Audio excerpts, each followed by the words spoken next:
నాయుడు గారు అనే వ్యక్తి మా ప్రభుత్వానికి పేరు వస్తుందని, ఈ ప్రాజెక్ట్ ఎక్కడ పూర్తవుతే ఎక్కడ జగన్కు మంచి పేరు వస్తుందేమో అని చంద్రబాబు నాయుడు గారు తన టీడీపీ కార్యకర్తల చేత దీన్ని అడ్డుకునే కార్యక్రమంలో భాగంగా కేసులు కూడా వేయించిన వ్యక్తి చంద్రబాబు నాయుడు. తెలుగుదేశం పార్టీ కార్యకర్తలు తెప్పించినాడు. అది తెలంగాణ నుంచి వాళ్ళు ఏపీలా చంద్రబాబు నాయుడు వేయించినాడు. ఆయన తెలుగుదేశం కార్యకర్తలు. ఎంత దుర్మార్గుడో ఈ మనిషి చూడండి. అయినా సరే రాయలసీమ, దిగువన నెల్లూరు ఈ రైతులకు మేలు చేయడం కోసం తాగునీటి అవసరాలను దృష్టిలో పెట్టుకొని ప్రాజెక్టును ముందుకు కదిలించాం, ముందుకు కొనసాగించాం. ప్రభుత్వం మారిన తర్వాత దురదృష్టవశాత్తు నిజంగా ఈ ప్రాంతపు రైతన్నల దురదృష్టం ఏమిటి అంటే మా ప్రభుత్వం రాకపోవడం. మళ్ళీ ప్రభుత్వం మారిన తర్వాత ఈ ప్రాజెక్టుకు మళ్ళీ చంద్రగ్రహణం పట్టింది. రహస్య ఒప్పందం చేసుకుని రాష్ట్రానికి, రాయలసీమకు తీరని అన్యాయం చేశాడు చంద్రబాబు నాయుడు. కేవలం జగన్కి ఎక్కడ క్రెడిట్ వస్తుందో అని చెప్పి.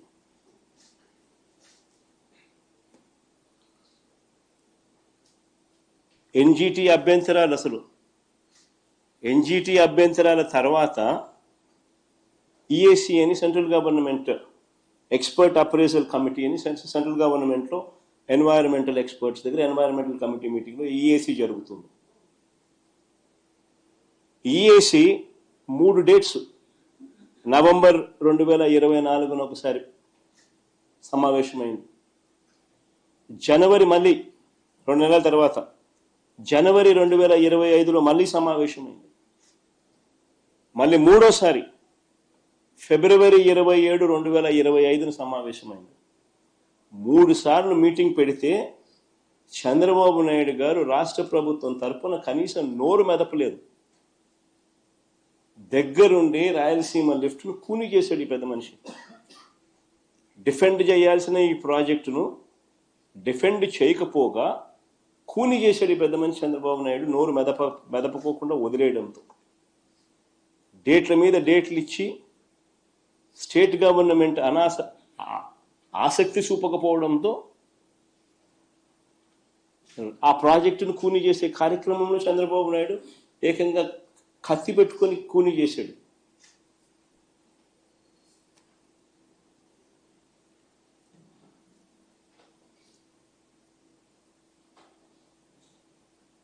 చంద్రబాబు నాయుడు గారు అసలు ఈ ప్రాజెక్టే వేస్ట్ అన్నట్టుగా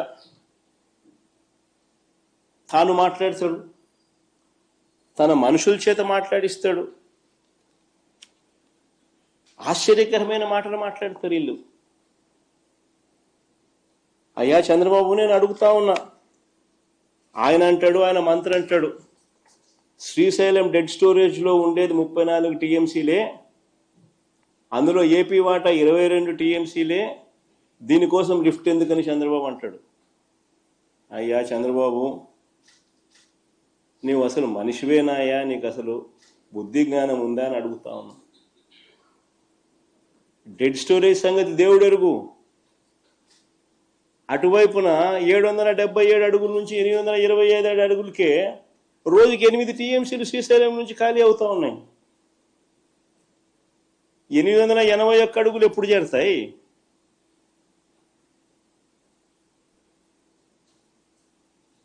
ఆ తర్వాత పోతిరెడ్డిపాడు నుంచి నీళ్ళు ఎప్పుడు కిందికి వస్తాయి?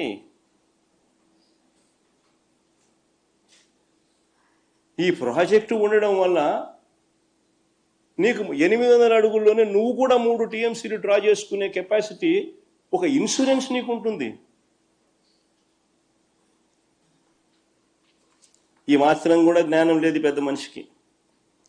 ఇంకా చంద్రబాబు నాయుడు గారు ఇంకా ప్రాజెక్టును ఇంకా కన్ఫ్యూజన్ క్రియేట్ చేయాలనే ఉద్దేశంతో ఈ పెద్ద మనిషి చంద్రబాబు నాయుడు గారు రాష్ట్ర ప్రయోజనాలను, కరువు పీడిత రాయలసీమ, నెల్లూరు ప్రయోజనాలను చులకన చేసి కూడా మాట్లాడుతూ ఉన్నారు.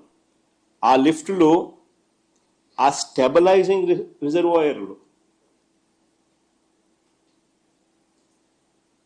అంటాడు స్వామి. రిజర్వాయర్లు కాదు స్వామి కట్టిందాడా, స్టెబిలైజింగ్ రిజర్వాయర్లు. అవి కట్టకపోతే కుప్పంకు, చిత్తూరు జిల్లాకు తాగునీళ్లు కూడా పోవు.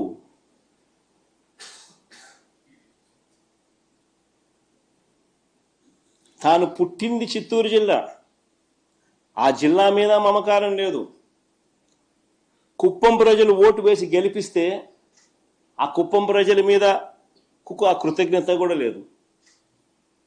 హంద్రీ నీవా ద్వారా ఉమ్మడి చిత్తూరు జిల్లా ఎంత దూరం ఉందో తెలుసా?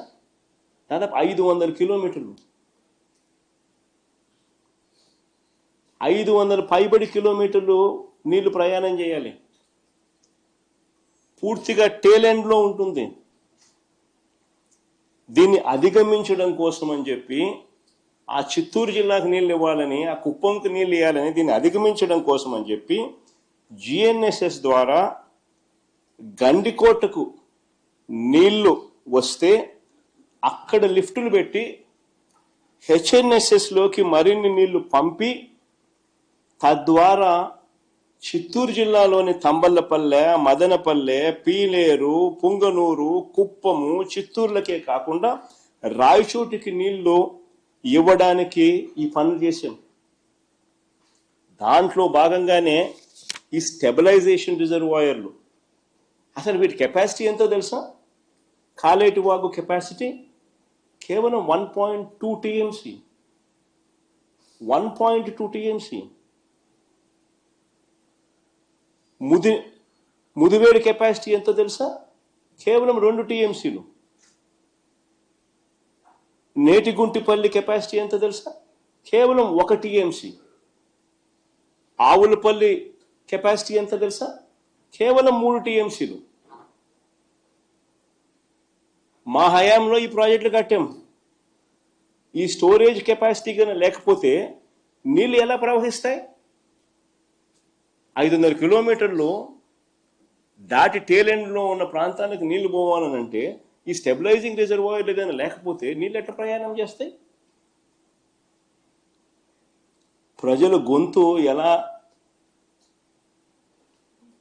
గొంతు ఎలా తడపాలని ఆలోచనలు లేవు వెనుకు.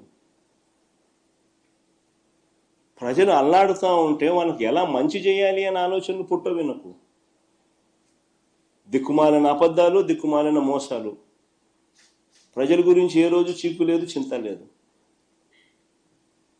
చెప్పేటివన్నీ అబద్ధాలు, చేసేటివన్నీ దొంగ పనులు.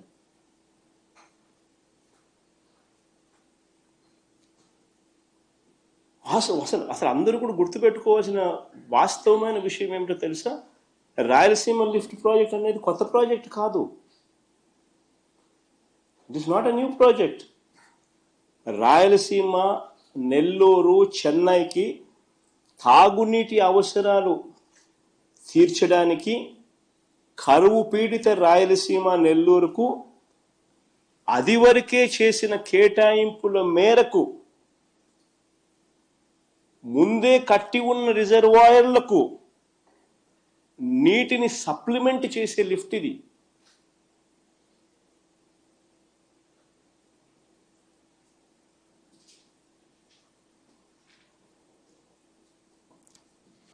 కృష్ణా నదిలో వరద వచ్చే రోజులు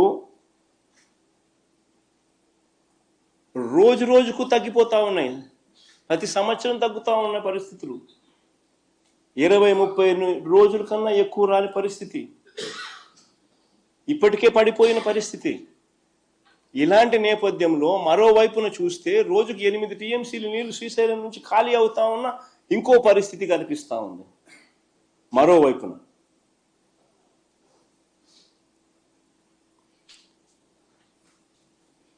లిఫ్ట్లు ఒకవైపున అయితే రెండో వైపున ఎడాపెడా ఆపరేట్ చేస్తూ ఉన్న పవర్ హౌస్ ఆపరేషన్స్. కనీసం అటువైపున నీళ్లు తాగడానికి ఉండవు, కరువు పీడిత ప్రాంతం అది అని చెప్పి కనీసం ఆలోచనలు కూడా లేకుండా ఎడాపెడా పవర్ హౌస్ ఆపరేషన్స్ చేస్తూ ఉన్నారు.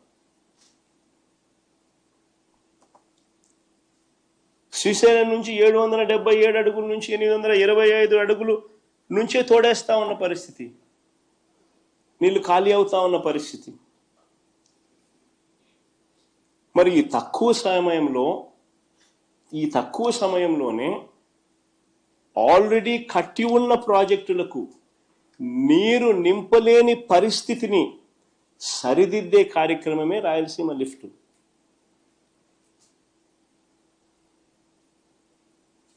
ఎన్ని అధిగమించి ఇప్పుడే పరిస్థితి 20 రోజులు 30 రోజులు రావడంలో నీళ్లు, మరోవైపున ఈ పరిస్థితి రోజుకి 8 టీఎంసీలు నీళ్లు శ్రీశైలం నుంచి ఖాళీ అవుతా ఉన్న పరిస్థితి, అయ్యబోయే పరిస్థితులు. మరి 20-30 రోజుల లోపల ఏ రకంగా నీళ్లు రాయలసీమ ప్రాజెక్టులకు అందుతాయి? దాన్ని సరిదిద్దే కార్యక్రమమే ఈ రాయలసీమ లిఫ్ట్. కొత్త రిజర్వాయర్లు ఏం లేవు దీంట్లో. ఉన్న రిజర్వాయర్లకు నీళ్లు అష్యూర్డ్గా పోయి పంపించే కార్యక్రమమే ఈ ప్రాజెక్టు.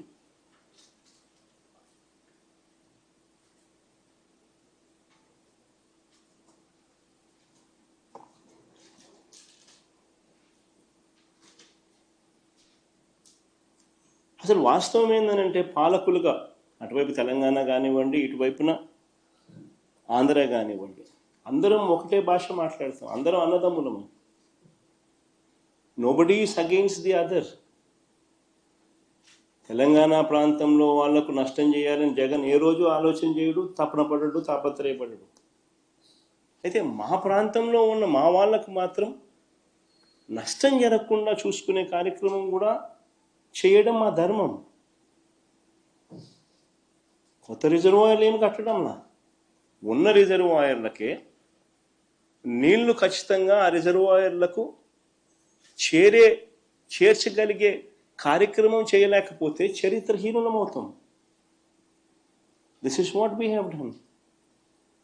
దీంట్లో ఒక ఎమోషనల్ డ్రామాస్ ప్లే చేసి భావోద్వేగాలను రెచ్చగొట్టి ఇరు ప్రాంతాల ప్రజలకు మధ్య గొడవలు క్రియేట్ చేసే కార్యక్రమము పాలకులుగా ఉన్న కొంతమంది చేస్తూ ఉన్నారు.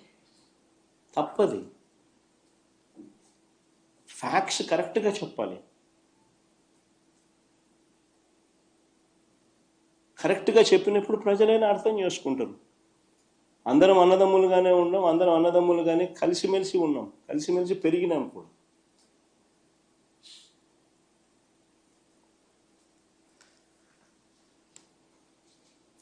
గతంలో కూడా రాయలసీమలో ఉన్న ఏ ప్రాజెక్టు కూడా పూర్తి వాడుకోలేని పరిస్థితి.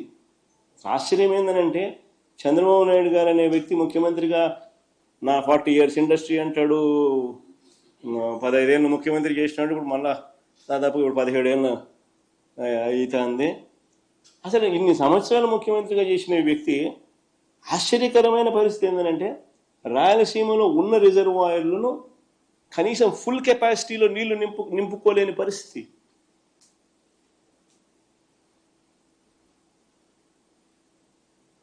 ఆశ్చర్యంగా అనిపిస్తుంది ఈ విషయాలు.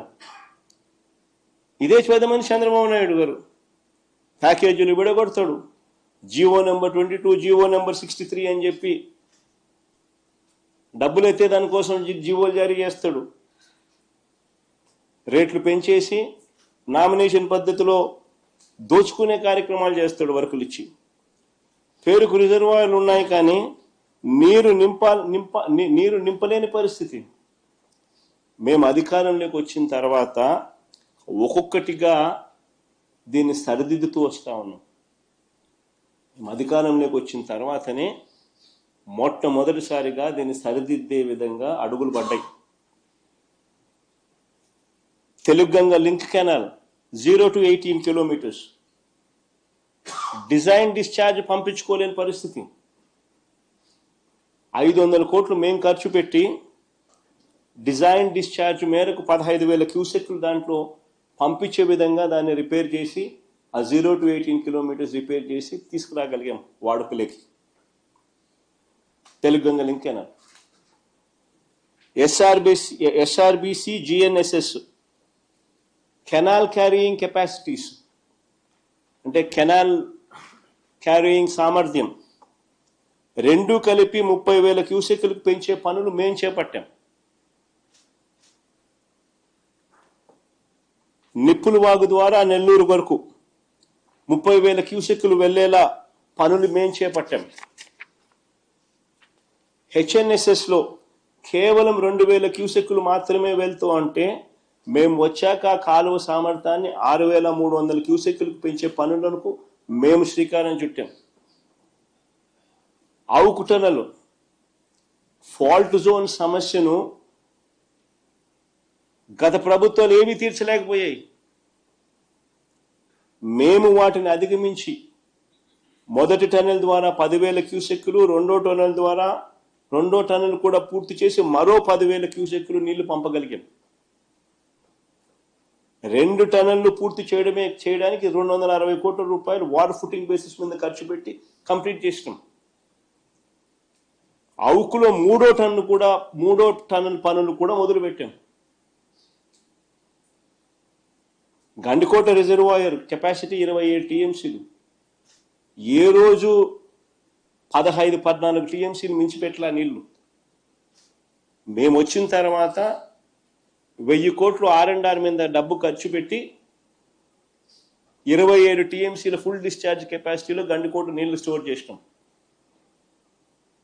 చిత్రావతి ప్రాజెక్టు ఏ రోజు ఫుల్ కెపాసిటీ 10 టీఎంసీలు నీళ్లు ఏ రోజు స్టోర్ చేయలేదు. మేము వచ్చిన తర్వాత 280 కోట్లు ఖర్చు చేసి R&R పనులు పూర్తి చేసి 10 టీఎంసీలు నీళ్లు మేము వచ్చిన తర్వాత పెట్టాం. బ్రహ్మం సాగర్ 17 టీఎంసీలు ఏ రోజు పెట్టలా. మేము వచ్చిన తర్వాత డయాఫ్రమ్ వాల్ కొత్తది వేసి లీకేజ్ సమస్యను పూర్తి చేసి 90 కోట్ల రూపాయలు ఖర్చు చేసి 17 టీఎంసీలు బ్రహ్మం సాగర్లో నీళ్లు నింపాం. మేము వచ్చిన తర్వాతనే వెలుగొండలో 2 టన్నులు పూర్తి